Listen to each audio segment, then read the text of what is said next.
नास्ति ध्यानं समम यज्ञम नास्ति ध्यानं समम दानम तस्मात् ध्यानं समाचरेत्। ध्यान के समान कोई तीर्थ नहीं है, ध्यान के समान कोई यज्ञ नहीं है, ध्यान के समान कोई दान नहीं है, ध्यान के समान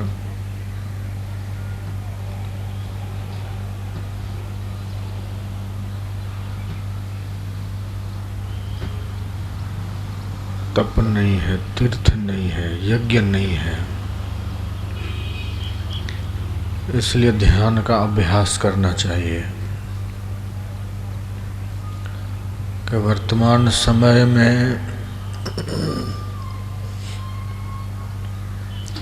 श्रीमद् भागवत में ये आता है कि वर्तमान समय में कलयुग के प्रभाव से लोगों की बुद्धि रजोगुणी और तमोगुणी हो गई।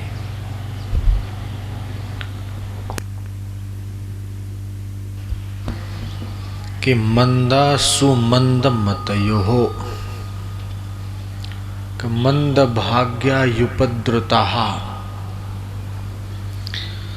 कि जरा जरा बात में दुखी हो जाना, शोक संलिप्त हो जाना, तनाव, बुद्धि की विकृति, मन की अशांति के अत्यधिक लोग शिकार हैं। ऐसे समय में सत्संग, भगवान नाम और भगवत ध्यान ये एक ऐसा उपाय है कि जो मनुष्य के जीवन को, मनुष्य के मन को, बुद्धि को सात्विक बना सकता है, स्थिर रख सकता है। कि ध्यान योगाभ्यासात् परमात्मा प्रकाशते।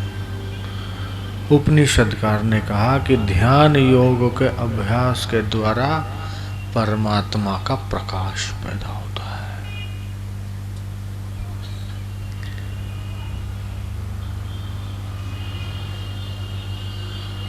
भगवद गीता में कहा कि मनुष्य जन्म लेने का ये अर्थ है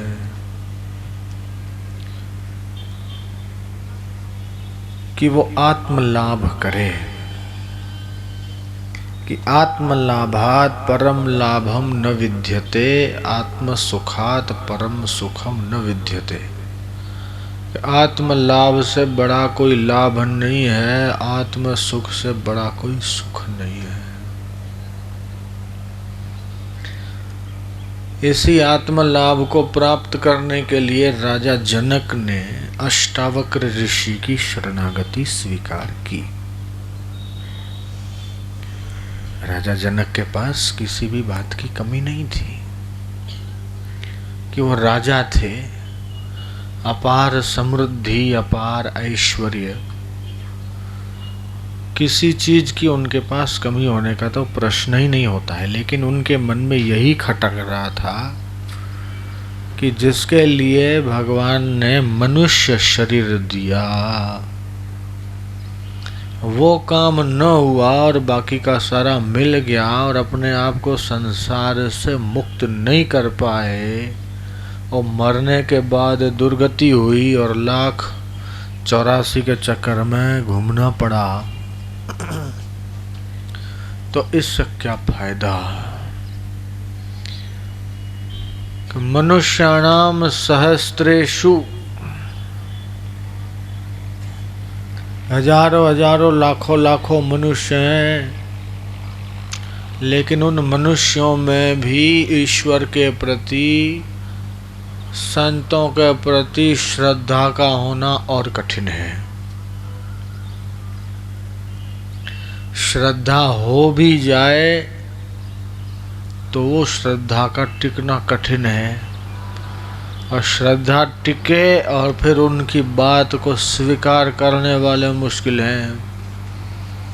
और अगर स्वीकार कर लिया, मान लिया, तो फिर भव संसार तरने में कोई परिश्रम नहीं है।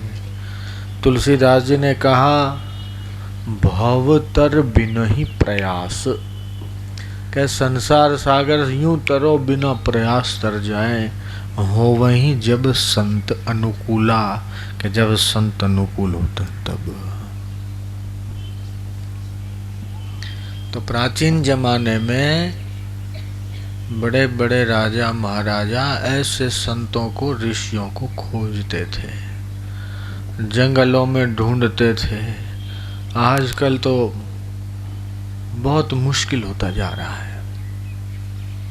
कुलांत पीठ यहीं मनाली से आगे से ऊपर वशिष्ठ ऋषि ने तपस्या की, ऐसा आता है। वशिष्ठ गुफा भी आ गए।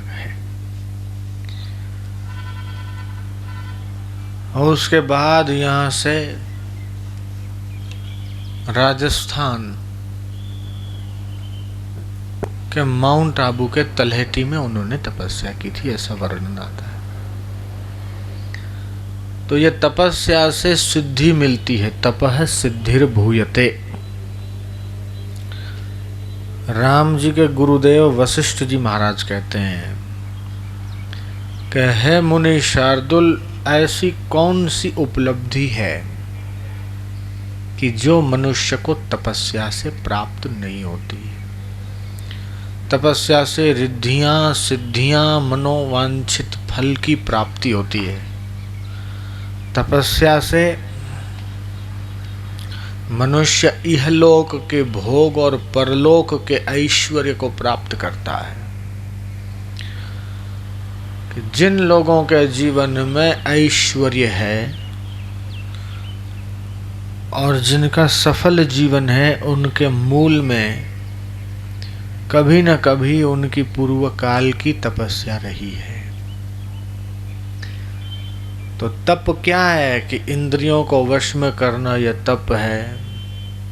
शरीर को वश में करना, यह तप है। बुद्धि को सूक्ष्म करना, यह तप है। तो ध्यान और योग, ध्यान योग एक ऐसा उपाय है कि जो जीव को शिवत्व की ओर ले जाता है। ध्यान योग मनुष्य जीवन को सफल बनाता है। ध्यान योग मरने के बाद मुक्ति नहीं, लेकिन जीते जी मुक्ति का अनुभव कराने में सक्षम है। भगवान कृष्ण और भगवान शंकर भी ध्यान योग का अभ्यास करते थे। बड़े बड़े तपस्वी, ऋषि, मुनि और जो साधक हैं, वो भी ध्यान योग का अभ्यास करते हैं। व्यावहारिक जीवन में भी ध्यान योग का अभ्यास व्यक्ति को व्यावहारिक सफलता प्रदान करता है। जिस प्रकार बिना खुशबू के फूल, बिना चंद्रमा की रात,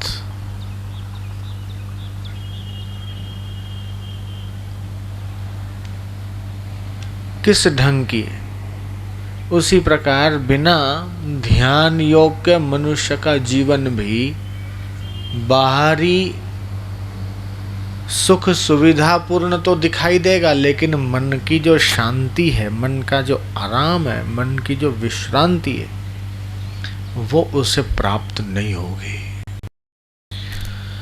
स्वामी विवेकानंद ने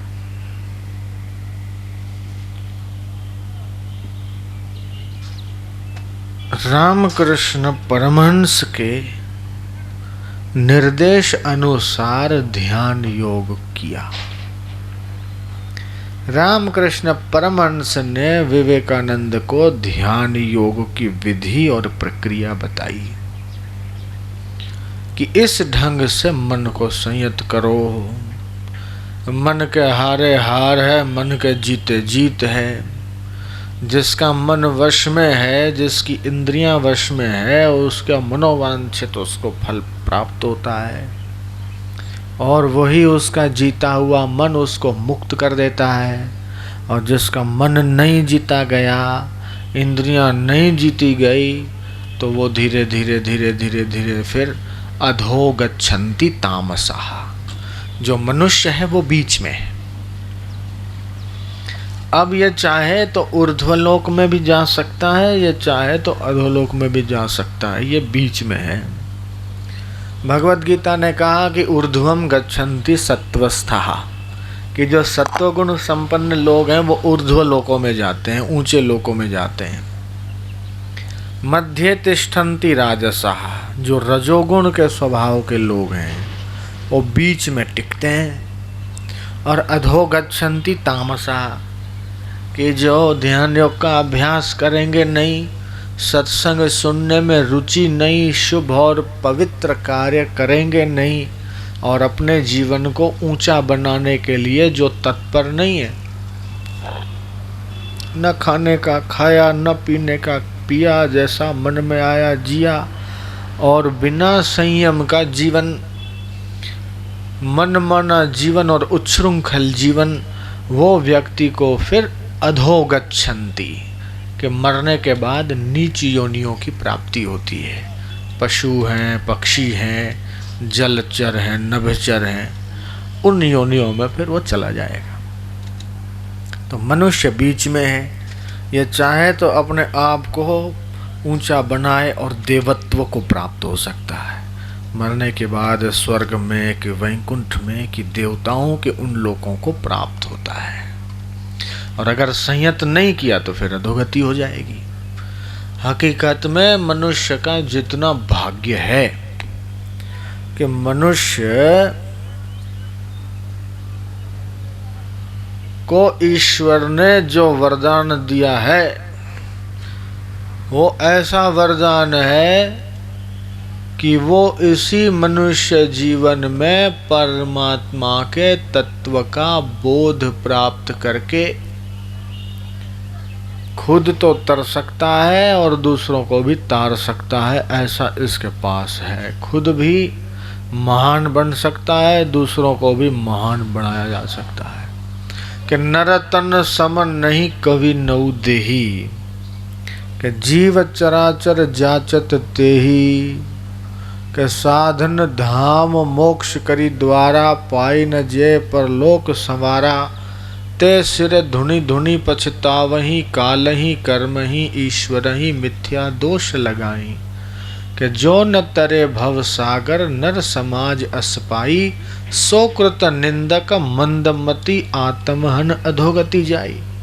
कि मनुष्य शरीर पाकर, नर देह पाकर और अपने आप का संसार सागर से कल्याण नहीं किया, तो फिर जब ऐसी बुद्धि, ऐसी योग्यता दोबारा नहीं मिलेगी और दूसरी योनियों में चला जाएगा तो अपने आप को कैसे पार करेगा। इसलिए इसकी बड़ी भारी महिमा है कि दुर्लभम त्रयमेतत् दैवानुग्रह हेतुकम, मनुष्यत्वम मुमुक्षुत्वम महापुरुष संश्रयः। कि तीन चीज़ें बड़ी दुर्लभ है। एक मनुष्यत्व मिलना दुर्लभ है, मनुष्यत्व मिल जाए तो मुमुक्षुत्व, मुमुक्षुत्व किसको कहते हैं कि मोक्ष प्राप्त करने की इच्छा मन में जागृत होना। तो ये आपके अंतःकरण में ये भाव जगा तभी आप यहाँ तक आए। बाकी पता तो कईयों को चला, लेकिन जिनके पाप जोरदार हैं उनको भगवत कथा में, सत्संग में रुचि नहीं होती है। जयराम जी की बोलना पड़ेगा। जयराम जी की नहीं बोलते, बोलो जयराम जी की। कि तुलसी पूर्व के पाप से कि हरि चर्चा न सुहाए। पूर्व के पाप बलवान होते हैं तो हरि चर्चा सुहाती ही नहीं। कि जैसे ज्वर के जोर से भूख विदा हो जाए, बुखार तगड़ा आता है तो बढ़िया भोजन भी सुहाता नहीं, रुचता नहीं है। इसी प्रकार जिसको पाप का बुखार आया है, ऐसे व्यक्ति को भगवत कथा में, भगवत सत्संग में, संत दर्शन में, भगवान नाम में रुचि ही नहीं होती। संत तुलसीदास जैसे महान संत कहते हैं कि बिनु पुण्य पुंज मिले नहीं संता, कि पुण्यों के पुंज के बिना संत नहीं मिलते हैं। तो इसके लिए भी भाग्य चाहिए, सत्संग सुनने का भी भाग्य चाहिए, संत दर्शन का भी भाग्य चाहिए। अभागा आदमी तो सत्संग सुनेगा नहीं, संत दर्शन करेगा नहीं। सुबह से लेके शाम तक, जीवन से लेके मौत तक हाय घोड़ो दिन थोड़ो, हाय घोड़ो दिन थोड़ो, हाय हाय हाय करते करते करते इस कटु सत्य को स्वीकार करना ही पड़ेगा कि आज तक हमने जो कुछ इकट्ठा किया है और आज के बाद जो कुछ इकट्ठा करेंगे, आज तक जो हमने कमाया है, आज के बाद जो हम कमाएंगे, आज तक हमने जितने रिलेशन बनाए हैं और आज के बाद हम जितने रिलेशन बनाएंगे, वो सारे के सारे मृत्यु के एक झटके में छूटेंगे। सारा कुछ दांव पे लगा देने के बावजूद 10 मिनट भी बढ़ेंगे नहीं, 1 घंटा भी बढ़ेगा नहीं, 1 दिन भी बढ़ नहीं सकता है। एक है धन, एक है समय, एक है वस्तु। 3 चीजें हैं, धन, समय और वस्तु, ये 3 चीजें हैं। इन 3 चीजों में पहले 2 चीजों को पकड़ो, एक धन और एक वस्तु। अब आप ये बताओ कि इन दोनों में श्रेष्ठ कौन सा है? धन बड़ा कि वस्तु बड़ी? बताइए। धन बड़ी चीज है कि वस्तु बड़ी चीज है? बताओ, कोई बताओ। 2 चीजें हैं, एक धन और एक वस्तु।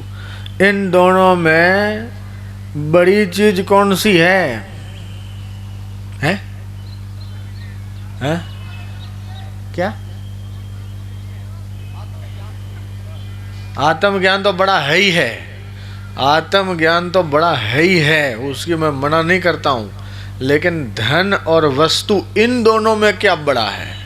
कि धन बड़ा कि वस्तु बड़ी? क्या वस्तु बड़ी?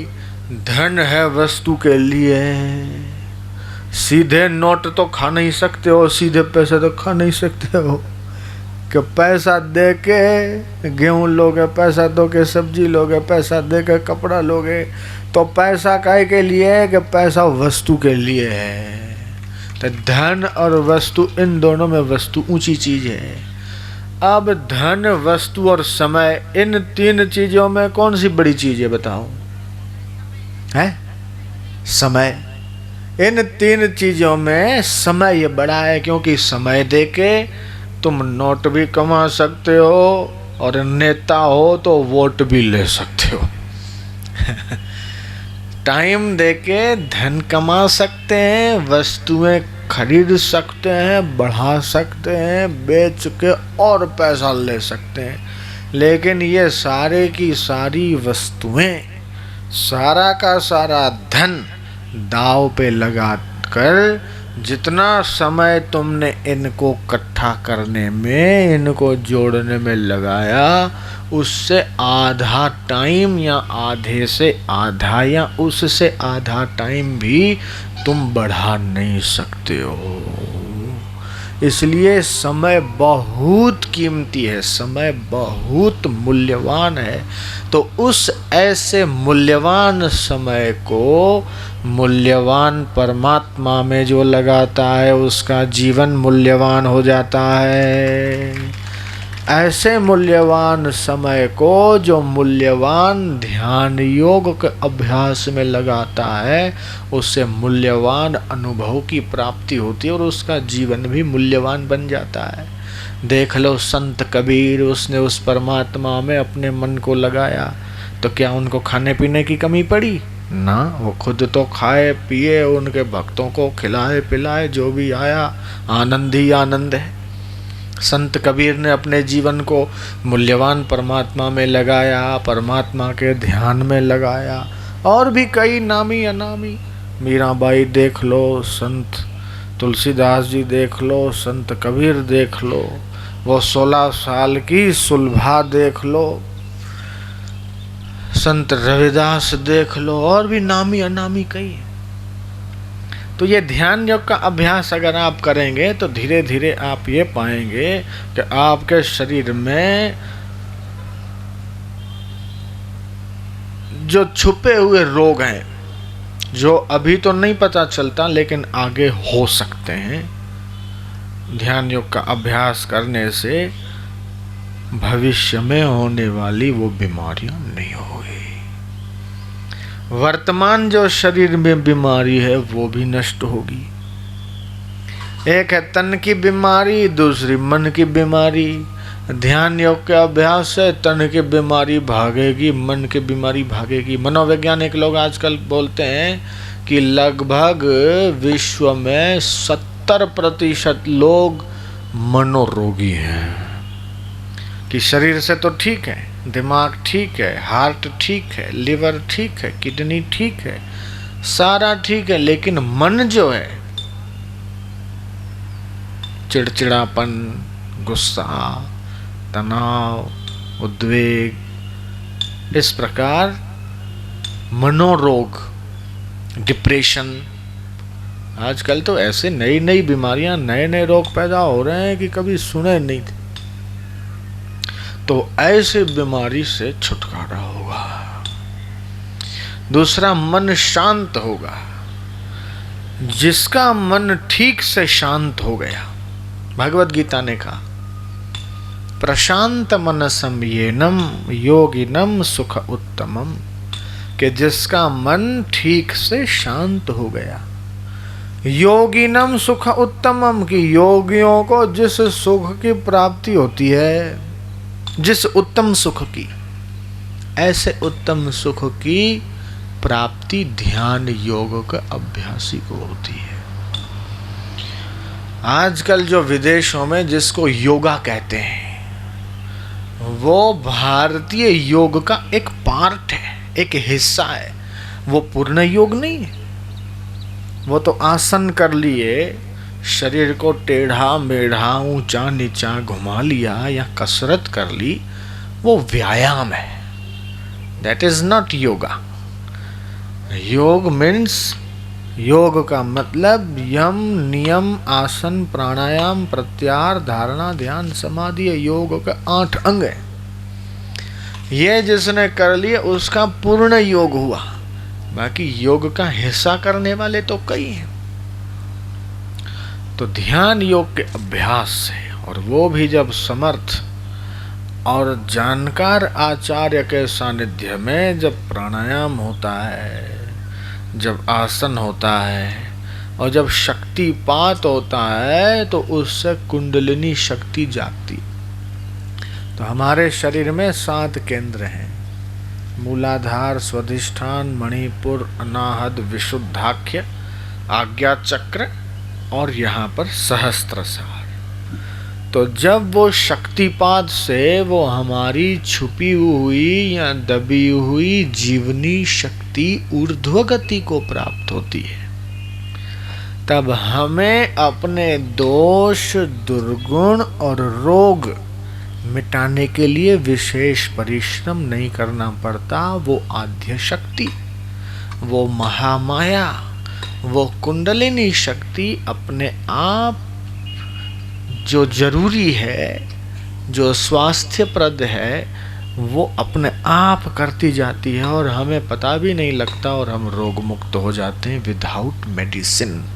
बिना दवाई के, बिना औषधि के हम अपने आप निरोगी हो जाते हैं। ऐसे एक नहीं, कई साधकों के अनुभव अपने पास हैं, जिनकी खतरनाक में खतरनाक बीमारी थी, डॉक्टरों ने हाथ ऊपर कर दिए कि ठीक नहीं हो सकता है, ये व्यक्ति मर जाएगा, और वो व्यक्ति जिंदे हैं।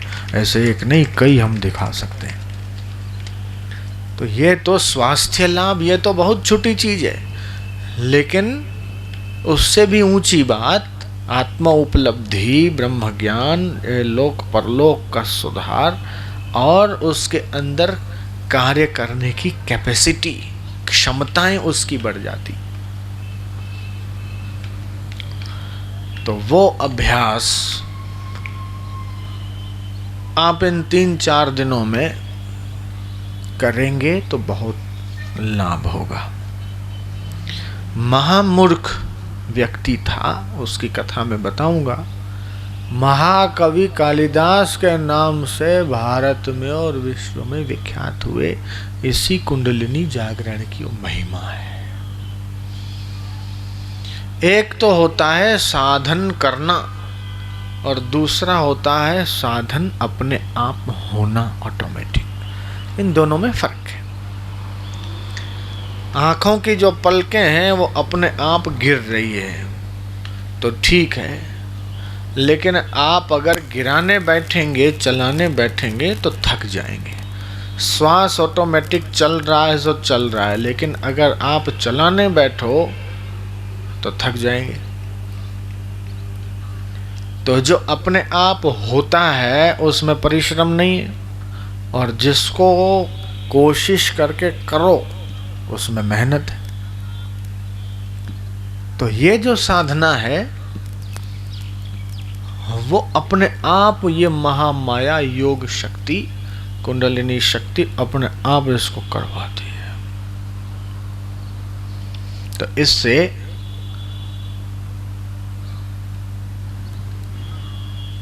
साधक के जीवन में प्रत्यक्ष चमत्कार देखने को मिलता है। मनोवांछा कल्पतरु, मन में संकल्प हुआ या मन में इच्छा हुई, वो और उस इच्छा की पूर्ति बिना कोशिश किए अपने आप वैसा माहौल क्रिएट होने लगेगा। और पहले तो जिस काम को बनाने के लिए इतनी इतनी कोशिशें की जाती थी और फिर भी नहीं बनता था, और वो काम केवल इच्छा करने मात्र से सामने से आके होने लग जाए तो ये कितनी ऊंची बात है। क्रिया सिद्धि ही सत्वे वसति महताम नोपकरणे के, उन लोगों के कार्यों की सिद्धि होती है जिनके भीतर सत्व होता है। उस सत्व के प्रभाव से बहुत अल्प कोशिश करने से उसके संकल्प की पूर्ति होने लगेगी। तो यह ध्यान योग के अभ्यास के द्वारा संभव है। तो अभी आप कमर सीधी रख कर बैठें और गहरा मेरे साथ श्वास लें, गहरा जितना हो सके खूब गहरा, और फिर दीर्घ जितना हो सके लंबे से लंबा हरिओम का गुंजन करेंगे। साइंटिस्ट लोग आज बोलते हैं विदेश के कि 7 बार जब हम प्रणव का गुंजन करते हैं तब हमारी जो जीवनी शक्ति है वो ऊर्ध्वमुखी होने लगती है। नाभि केंद्र में एक आभामंडल तैयार होता है और धीरे धीरे धीरे धीरे धीरे वो जो है चेतना, नाभि हमारी जो डूटी है, नाभि चक्र है जहाँ पर स्वाधिष्ठान चक्र है, वहाँ से मणिपुर, मणिपुर से अनाहत, और एक एक चक्र के विकसित होने का अपना अपना लाभ है। एक एक चक्र के बीज मंत्र हैं, एक एक चक्र का अपना कलर है, और एक एक चक्र के अपने अपने देवता हैं। अगर ये थोड़ा सा समझ, जैसे गाड़ी चलाने का थोड़ा सा ज्ञान आ जाए, first, second, third, fourth, reverse, accelerator, ये क्लच, ये ब्रेक, ये स्टीयरिंग, ठीक से अभ्यास हो जाए तो फिर गाड़ी भागती है। ठीक इसी प्रकार इस साधना की भी थोड़ी सी ट्रिक समझ में आ जाए कि किस ढंग से साधना होती है, किस ढंग से मन वश में होता है, किस ढंग से आध्यात्मिक शक्तियों की प्राप्ति होती है। ये थोड़ा सा इसका मेथड, थोड़ी युक्ति पता चल जाए तो परमात्मा को पाना उतना कठिन नहीं है जितना समझा जा रहा है। ईश्वर की प्राप्ति उतनी कठिन नहीं है जितनी मानी जा रही है। अक्सर लोगों में ये भ्रमणा घुस गई कि अरे हम तो संसारी आदमी हैं, हम क्या भगवान को पाएंगे, भगवान का रास्ता तो बड़ा कठिन है, अरे इसके लिए तो बड़ा ये करना पड़ता है, वो करना पड़ता है। मैं ये कहता हूँ कि परमात्मा की प्राप्ति अगर कठिन होती तो राजा जनक को घोड़े के रकाब में पैर डालते डालते परमात्मा का साक्षात्कार कैसे हो जाता। अष्टावक्र को माता के गर्भ में जब 8 महीने के थे और ब्रह्म साक्षात्कार हो गया, और परीक्षित को केवल 7 दिन में हो गया। सुलभा 16 साल की और तत्ववेत्ता ब्रह्मवेत्ता, और प्रहलाद जो थे 12 साल के, और परमात्मा का बोध, परमात्मा का अनुभव। पहाड़ों से गिरवाया तो भी न मरे, समुद्र में फेंकवाया तो भी न मरे। कितने कितने उनके जीवन में कष्ट आए, विपत्ति आई, लेकिन फिर भी परमात्मा की अनंत शक्ति के सहारे वो बच गए। ध्रुव को 5 साल की उम्र में परमात्मा का बोध हो, दर्शन हो गया। तो कितना सरल है, कितना सहज है। केवल जिनको कठिन नहीं लगता ऐसे तत्ववेत्ता महापुरुषों का मिलना कठिन है, वो मिल जाए और उनके चरणों में अनन्य श्रद्धा हो। श्रद्धावान लभते ज्ञानम तत्पर संयते इंद्रिय, कि जो श्रद्धावान है ज्ञान को प्राप्त होता है, उसके साथ तत्पर भी हो, संयत इंद्रिय भी हो। ज्ञानम लब्ध्वा परम शांति, उस ज्ञान को प्राप्त करके फिर वो ऐसी परम शांति को उपलब्ध हो जाता है। मचिरेणाधिगच्छति, फिर हजार हजार संसार की मुसीबतें, प्रलोभन, विकट परिस्थितियां उसको हिला नहीं सकती, डुला नहीं सकती। ऐसा दृढ़ मनोबल वाला हो जाता है, वो खुद तो तरता है, अपने कुल को तार देता है। जननी पवित्रम कुलम पवित्रम जननी कृतार्था वसुंधरा पुण्यवती चयेन, कि उसकी माता भी धन्य है, पिता भी धन्य है, उसका वंश भी धन्य है, कुल धन्य है, गोत्र धन्य है, जिसने अपने आप को संसार से तार लिया, पार कर लिया। आत्मैव आत्मनो बंधु आत्मैव रिपुरात्मनः, भगवत गीता ने कहा कि मनुष्य आप ही अपना परम मित्र है और मनुष्य आप ही अपना शत्रु है। अगर अपने आप को संसार के इस सागर से तार लेता है, पार कर लेता है, इस संसार के दुष्चक्र से, इस संसार के कोलाहल से, इस संसार की परिस्थितियों से अपने आप को बचा लेता है, पार कर लेता है, तो वही मनुष्य अपने आप का परम मित्र है। और अगर संसार में अपने आप को डुबो देता है,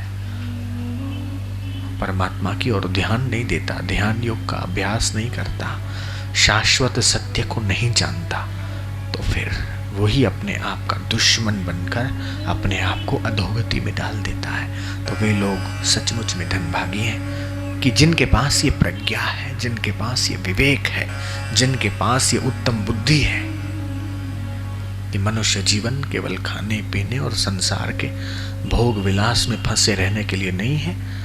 जीवन मिला है जीवनदाता का अनुभव करने के लिए, सत्य परमात्मा का बोध प्राप्त करने के लिए जीवन मिला है। और अपने जीवन को उस और जो प्रयत्न पूर्वक लगाते हैं, सत्संग का, ध्यान योग का अभ्यास जो करते हैं और संतों की शरण में जाके अपने आप को पार कर लेने में जो तत्परता रखते हैं, ऐसे लोग सचमुच में उतर जाते हैं। हरि